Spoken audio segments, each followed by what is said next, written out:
Assalamualaikum warahmatullahi wabarakatuh. Waalaikumsalam.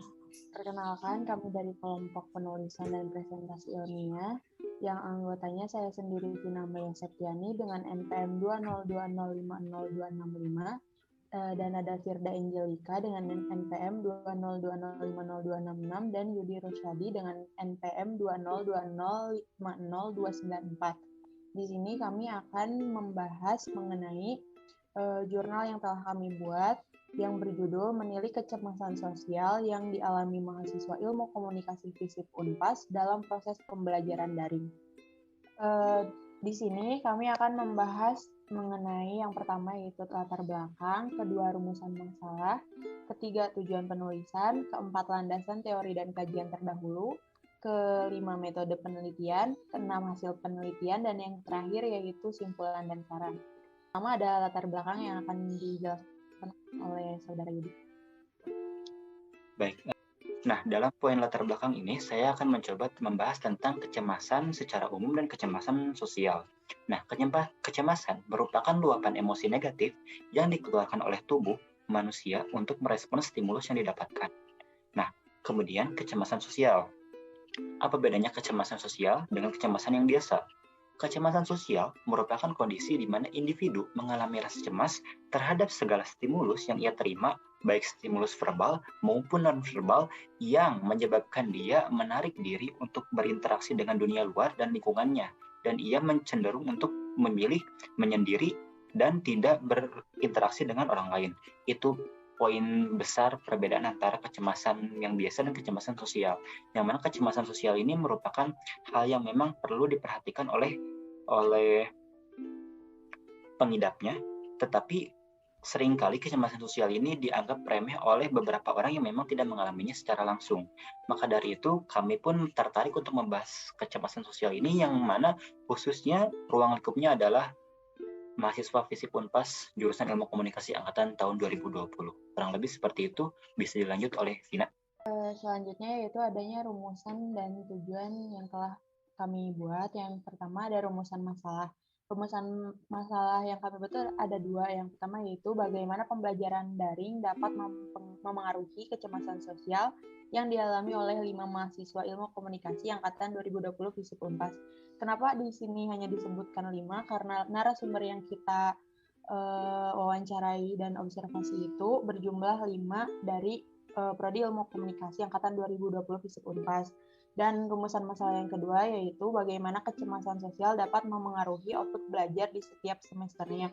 Jadi maksud dari rumusan masalah yang kedua ini itu terfokus pada output belajar atau nilai yang ia dapatkan selama pembelajaran pada setiap semesternya. Lalu tujuan penulisannya dilihat dari rumusan masalah yang pertama yaitu untuk mengetahui pengaruh pembelajaran daring terhadap kecemasan sosial yang dialami oleh 5 mahasiswa Ilmu Komunikasi angkatan 2020 FISIP Unpas, dan tujuan yang kedua yaitu untuk mengetahui sejauh mana kecemasan sosial dapat memengaruhi output mahasiswa di setiap semesternya. Lalu selanjutnya ada pembahasan mengenai landasan teori dan kajian terdahulu yang mendasari kajian. Di sini akan dijelaskan oleh Yudi dan Vina. Oke, berdasarkan hasil kajian yang kami uraikan, kami memerlukan 2 teori untuk mendukung kajian yang kami lakukan. Yang pertama ada teori penetrasi sosial, dan yang kedua ada teori interaksi simbolik. Yang mana dua teori ini merupakan teori yang termasuk ke dalam teori komunikasi kualitatif, yang masing-masing teori tersebut saling mendukung satu sama lain. Yang pertama ada teori penetrasi sosial, yang mana teori ini dikemukakan oleh Altman dan Taylor. Teori tentang kedekatan hubungan komunikator dengan komunikan. Teori ini termasuk ke dalam teori intrapersonal atau kalau misalkan dalam bahasa Indonesia sering disebut dengan teori kulit bawang. Yang mana teori penetrasi sosial ini sangat membantu kami dalam meneliti. Kenapa? Karena teori penetrasi sosial ini secara gamblang menjelaskan tentang kedekatan hubungan antara komunikan dan komunikator. Kami sebagai komunikator dan komunikan adalah narasumber, yang mana narasumber tersebut merupakan sumber informasi yang akan kami teliti. Kemudian ada teori interaksi simbolik yang dikemukakan oleh George Herbert Mead. Nah, secara garis besar, teori interaksi simbolik ini membantu kami, khususnya membantu kelompok kami dalam mengidentifikasi simbol-simbol apa yang kiranya dapat membuat seseorang itu terlihat mempunyai kecemasan sosial. Di dalam pembahasannya nanti, teori interaksi simbolik ini sangat membantu kami dalam menemukan tanda-tanda atau simbol-simbol yang merepresentasikan mahasiswa-mahasiswa yang mengalami kecemasan sosial melalui simbol-simbol seperti menutup kamera selama perkuliahan online, tidak mau berinteraksi dengan orang lain dan sebagainya. Kurang lebih seperti itu. Lalu selanjutnya yaitu ada kajian terdahulu yang mendasari kajian. Di sini kita menggunakan dua kajian yang menjadi kajian terdahulunya. Yang pertama, ada kajian dari Jurnal Pendidikan Kesehatan Rekreasi, Prodi Pendidikan Jasmani Kesehatan dan Rekreasi Universitas PGRI Banyuwangi.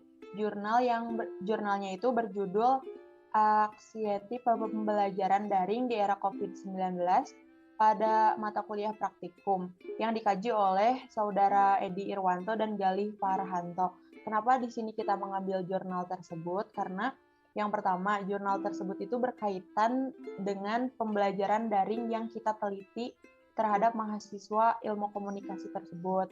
Lalu, jurnal tersebut juga menggunakan metode penelitian deskriptif kuantitatif yang dimana mereka menyebutkan bahwa hasil yang mereka dapatkan itu presentasenya populasi sebanyak 50% mahasiswa dan mereka menentukannya secara acak. Meskipun di sini kita menentukan secara memilih untuk mewawancarai teman-teman kita yang ada di Ilmu Komunikasi Fisip Unpas angkatan 2020. Tetapi hal tersebut masih berkaitan dengan kajian yang kita lakukan. Lalu kajian kedua yaitu dari Jurnal Keperawatan Jiwa volume 8 nomor 3 FKI Kesehatan Universitas Muhammadiyah Semarang yang bekerja sama dengan PPNI Jawa Tengah yang berjudul Gambaran Psikologis Mahasiswa dalam Proses Pembelajaran Selama Pandemi COVID-19 ini. Nah, dari jurnal yang kedua ini tuh, jurnal tersebut menggunakan metode penelitian deskriptif analitik dan penelitian yang mereka lakukan ini juga mengambil mahasiswa-mahasiswa yang berada di FIK Kesehatan Universitas Muhammadiyah ini. Sama halnya dengan penelitian yang kita lakukan di sini itu ada kaitannya, yaitu kaitan terhadap mahasiswa-mahasiswa yang merasa cemas. Mereka juga merasa cemas. Mahasiswa yang kita teliti juga merasakan kecemasan sosial. Lalu kajian yang mereka sebutkan juga kan memiliki gambaran psikologis mahasiswa dalam proses pembelajaran daring. Jadi masih ada kaitannya dengan kajian jurnal pertama yang kita dapatkan tersebut. Lalu materi selanjutnya ada metode penelitian yang akan dijelaskan oleh Saudara Firda. Baik, terima kasih Tina. Selanjutnya ada mengenai metode penelitian. Dalam penelitian kita menggunakan metode penelitian yaitu metode kualitatif. Nah, metode kualitatif ini yaitu salah satu jenis metode penelitian yang diperoleh dengan cara kita memahami dan juga menafsirkan makna dari suatu peristiwa. Nah, dari penelitian ini tuh biasanya kita menggunakan metode analisis dan sifatnya itu lebih ke deskriptif. Nah, tujuan dari metode penelitian ini yaitu memperoleh suatu pemahaman secara mendalam dengan cara mengembangkan teori dan menghubungkan dengan realitas sosial yang ada. Dalam penelitian kita menggunakan teknik wawancara dan observasi. Jadi data yang kita kumpulkan dan yang kita dapatkan itu merupakan hasil dari penelitian dengan menggunakan teknik wawancara dan teknik observasi. Jadi hasil penelitian kualitatif yang dilakukan ini memperhatikan pada kesimpulan dari suatu peristiwa yang terjadi dan analisis ini juga bersifat campuran antara wawancara dan observasi. Jadi sehingga penelitian yang kita lakukan ini terkait kasus penelitian deskriptif yang menampilkan gambaran berupa hasil observasi dan wawancara dengan narasumber. Di sini kita mewawancarai 5 orang mahasiswa Ilmu Komunikasi Fisip Unpas angkatan 2020. Selanjutnya mungkin saya kembalikan kepada Pina selaku moderator. Selanjutnya yaitu bahasan mengenai hasil penelitian yang telah kami lakukan. Di sini ada 5 narasumber yang akan dijelaskan oleh kami bertiga.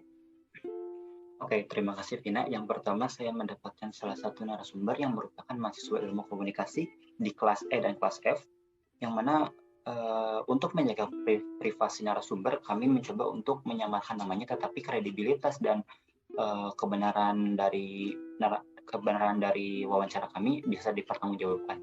Yang pertama, kami samarkan namanya Salma. Dia tuh memiliki kecemasan sosial sejak SMP karena dia itu pada saat SMP mendapatkan sebuah peristiwa, yakni korban pembulian, yang mana membuat dia sulit untuk beradaptasi dengan lingkungannya dan tidak ingin untuk berinteraksi secara intens dengan lingkungannya.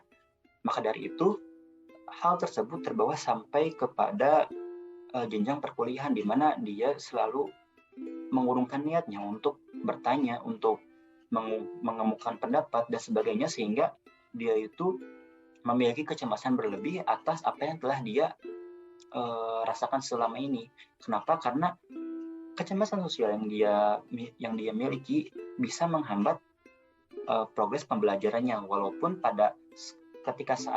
ketika kami menanyakan tentang output yang ia dapat selama pembelajaran daring, ia merasa cukup puas, akan tetapi dia merasa hasilnya itu masih bisa ditingkatkan apabila dia tidak memiliki kecemasan sosial yang berlebih.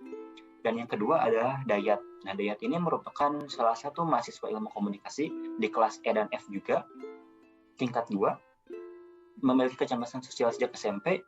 Dayat ini sering dikorelasikan sebagai anak yang memiliki kepribadian introvert, tidak mampu untuk bersosialisasi secara lebih lanjut dengan lingkungannya, dan dia itu lebih suka untuk menarik diri dari lingkungan sosialnya. Kenapa? Karena dia memiliki rasa malu dan gugup yang berlebih, sehingga ketika dia berinteraksi secara langsung dengan teman-temannya di kehidupan nyata, dia merasa dirinya itu tidak mampu untuk menyamai kemampuan berkomunikasi dengan orang lain. Akan tetapi dia itu memiliki kemampuan komunikasi yang baik selama pembelajaran daring.